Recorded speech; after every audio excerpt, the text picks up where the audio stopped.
How to remove Google Email from iPhone.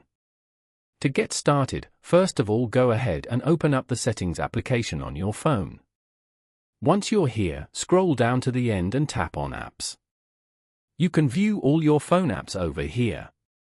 Now, search for or scroll down to find Mail and tap on it. You are now in the Mail Settings page.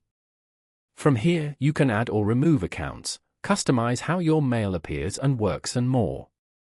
Go to Mail Accounts. You can view all your mail accounts over here. Tap on the account you want to remove from here. For example, Gmail. On this page, tap on Delete Account below. Tap on Delete Account again to confirm. Following these steps, you can easily remove Google Email from iPhone. Thank you for watching. Please leave a like if this tutorial helped you, or leave a comment below if you have any questions related to the video.